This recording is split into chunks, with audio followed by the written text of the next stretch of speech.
આમ તો ગુજરાતમાં નેતાઓ અને ધારાસભ્યો એવું કહી રહ્યા હોય છે કે આ વિકાસવંતું ગુજરાત છે, પરંતુ આ જ નેતાઓએ એક વખત છોટા ઉદેપુરમાં જે નાના બાળકો આંગણવાડીમાં ભણતા હોય છે એની મુલાકાત લેવી જરૂરી છે, કારણ કે જે દ્રશ્યો સામે આવ્યા છે એના કારણે અત્યારે હાલ લોકોના મનમાં સવાલ એવા ઊભા થઈ રહ્યા છે કે શું ખરેખર ગુજરાતનું ભવિષ્ય છે તે આવી શાળામાં ભણી રહ્યું છે।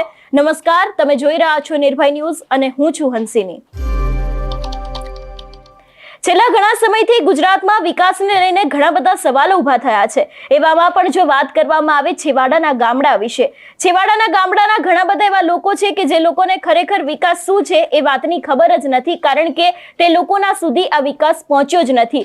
જે નેતાઓ, ધારાસભ્યો, ભાજપના નેતાઓ ફાંકા ફોજદારી કરતા હોય છે કે ગુજરાતનું દરેક બાળક છે તે ભણે છે, પરંતુ એ દરેક નેતાઓએ એક વખત આ સરકારી આંગણવાડીની મુલાકાત લેવી જોઈએ। હું વાત કરી રહી છું છોટા ઉદેપુર જિલ્લાના નસવાડી તાલુકાના આલિયાઘોડા ફળિયામાં આજે પણ ઝૂંપડામાં આંગણવાડી ચાલી રહી છે, જ્યાં પાપા પગલી કરીને ભૂલકાઓ પોતાના ભાવિ ભવિષ્યનું ઘડતર કરે તેવી આંગણવાડીઓ બાળક માટે જીવના જોખમ સમાન બની છે।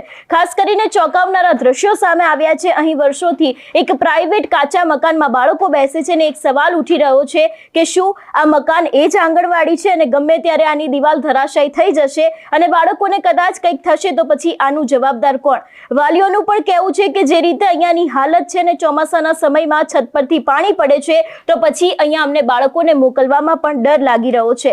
આજના વિકાસશીલ ગુજરાતમાં નસવાડી તાલુકાના આજે અહીંની આંગણવાડી છે એની દશા અત્યંત દયનીય છે। બાળકો કાચા અને જર્જરિત ઝૂંપડામાં બેસવા માટે મજબૂર થયા છે અને ખાસ કરીને બાળકોના શિક્ષણ પ્રથમ પગથિયામાં છે। જો બાળકના જીવનું જોખમ અહીંયા ક્યાંક ને ક્યાંક બેસે અને તેમને કંઈક થશે તો પછી જવાબદાર કોણ? એવા પણ સવાલો છે તે લોકો દ્વારા પૂછવામાં આવી રહ્યા છે।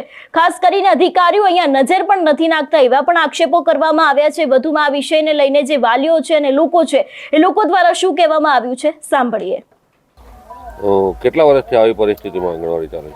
એમ તો 2016-17 ચાલુ છે। તો સરકાર પાસે શું માંગ છે? સરકાર પાસે અમારી એક જ માંગ છે કે જલ્દીથી જલ્દી આંગણવાડી જે ચાલુ છે કામ એ પૂર્ણ થાય, અને કામ 2 વર્ષથી ચાલુ છે પણ એમાં રોકીને કામ કરે છે લોકો। અધિકારીઓનો વાંક? હવે અધિકારીઓનો વાંક કે કોન્ટ્રાક્ટરનો વાંક એ અમને ખબર નથી। આ બાળકોને અહીંયા બેસાડે તો જીવનું જોખમ ખરું? હા, જીવનો જોખમ ને।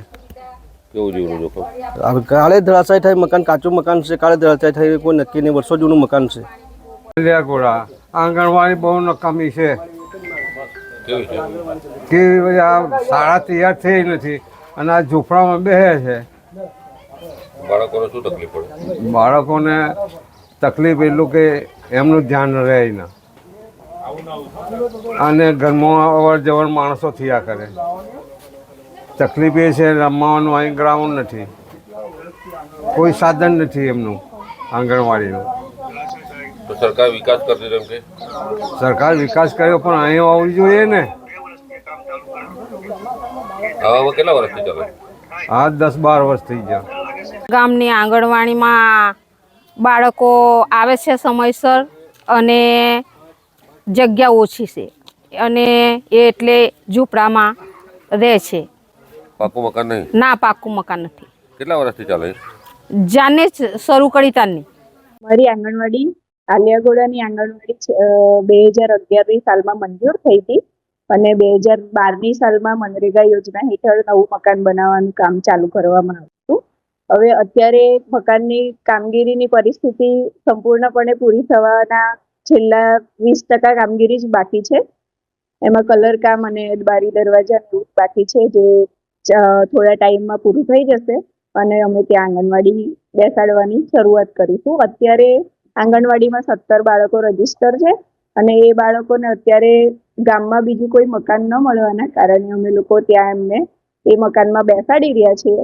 ગામમાં જો સારું મકાન પણ મળશે તો અમે ત્યાં ભાડામાં એમને ટ્રાન્સફર કરવાનું પ્લાનિંગમાં છે, પણ અત્યાર પૂરતું અમે એ મકાનની અંદર બેસાડીએ છીએ। જવાબદારી તો અત્યારે તો અમારી જ હોય, પણ એમાં એવું છે કે અત્યારે કોઈ જ આંગણવાડી કાર્યકર પ્રયત્ન કરી રહ્યા છે। જો થશે તો અમે લોકો એમાં બેસાડીશું।